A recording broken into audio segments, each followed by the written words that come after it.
Today. Just left the quarterback club meeting and to see the energy and the passion of the Ole Miss people. And one of the things that I think motivates this staff and drives us daily is that we take a great sense of pride in knowing that we can bring joy to the Rebel faithful. And I think that's one of the reasons we fit very well here and can share the message of Ole Miss and who we really are here, and what we have to offer these young men and the families that we go and recruit to join our family here of Rebel Nation as student athletes. So it was thrilling to obviously finish strong today in the year-long plan that we had. And boy, there's so many people that play a huge part in this process that it's hard to thank them all. Obviously, our staff, who I think we have some of the rising stars in this profession, and the way they went about recruiting and building relationships over the course of a year and executing our 12-month plan. I thought they were pretty flawless in that in most regards. But also our players, I can't give them enough credit. They sold our program. I've often believed and will say that if we can get a young man to campus and they see the beauty of Ole Miss, the passion of its people, the love that they all have for this great university, the fact that it has a rich tradition, and 6 SEC championships and 3 national championships, and they are somewhat far removed, and so it doesn't get talked about a lot, but obviously it's something that we use here in our recruiting sales pitch. But the biggest vision that we have is to do something new and fresh, and convince a group of young men to come together and want to be different, and to do something different and fresh at a place that may not be the norm, to upset the apple cart, so to speak. And that's what we went about in this recruiting class.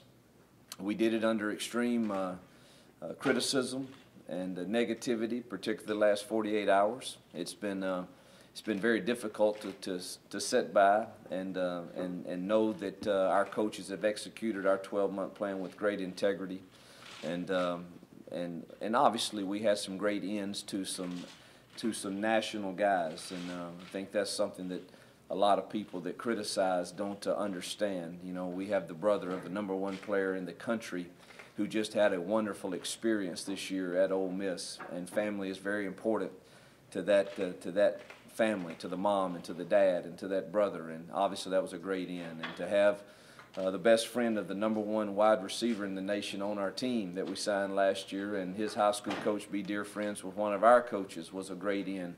And then to have those 2 young men like Laquan Treadwell and Robert Kimdichie go to recruiting for you, it carries weight.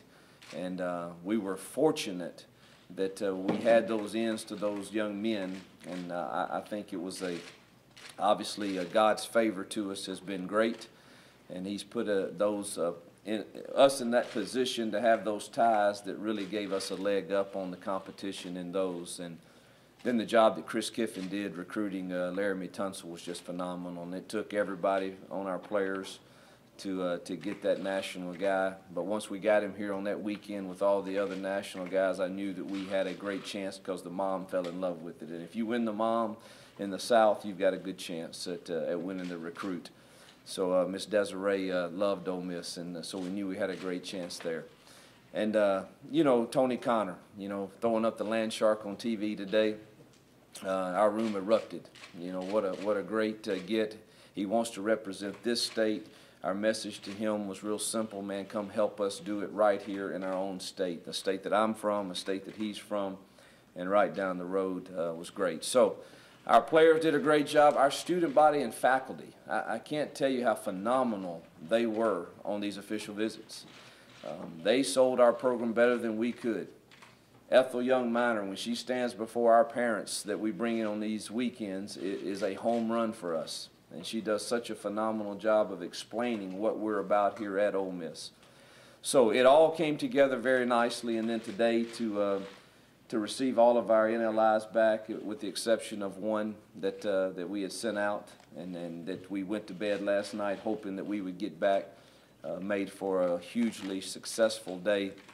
And I do think it has the possibility of being a program changer. Obviously, nothing is it's all on paper right now, and we'll start having to manage expectations right now because we'll still be in our second year of our journey together.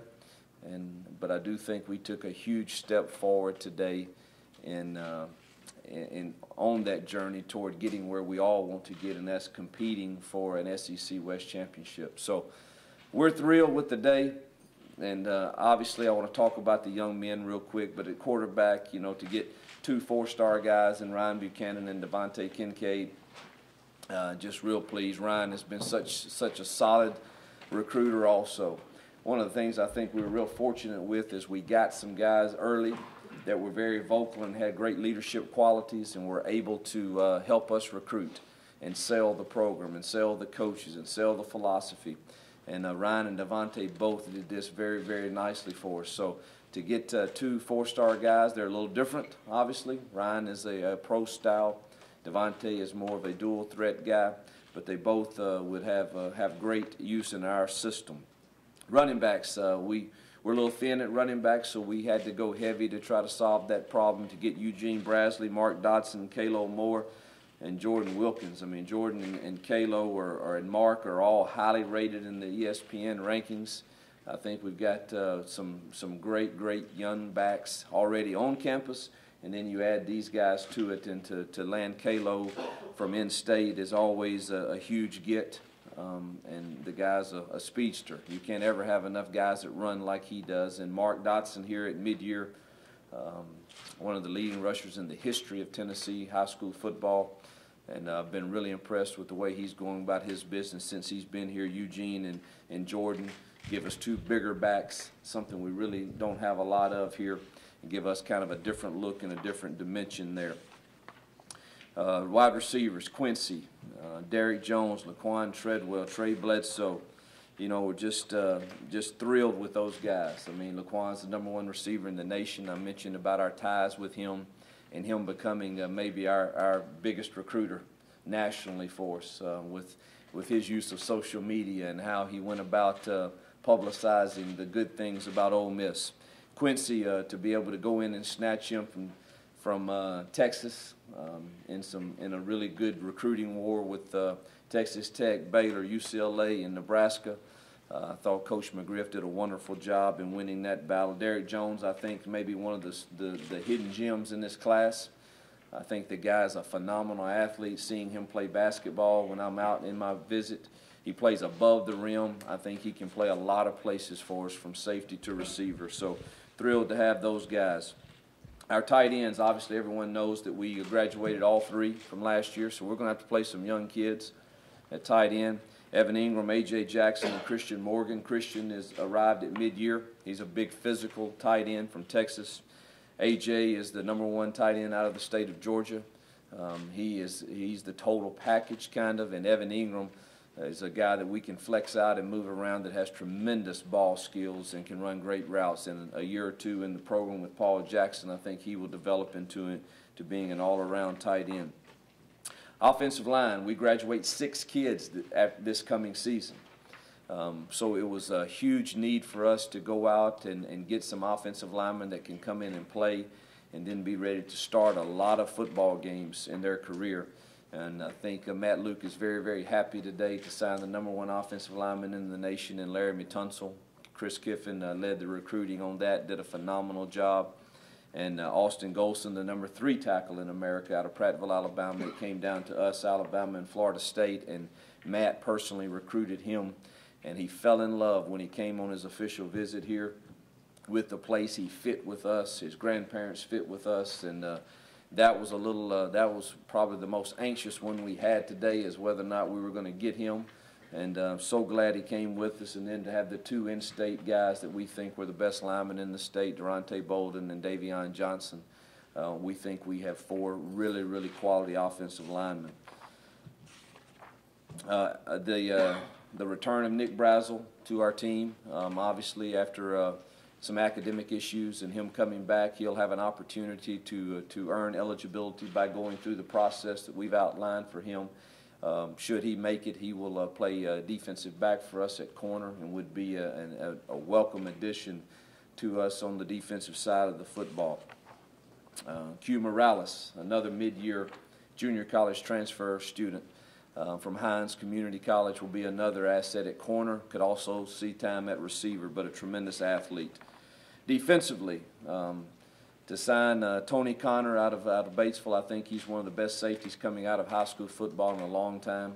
He is so physical, so rangy, so fast that he is an immediate difference maker in what we do. We need our best athlete to play our Husky position, and we've identified him as that type of guy.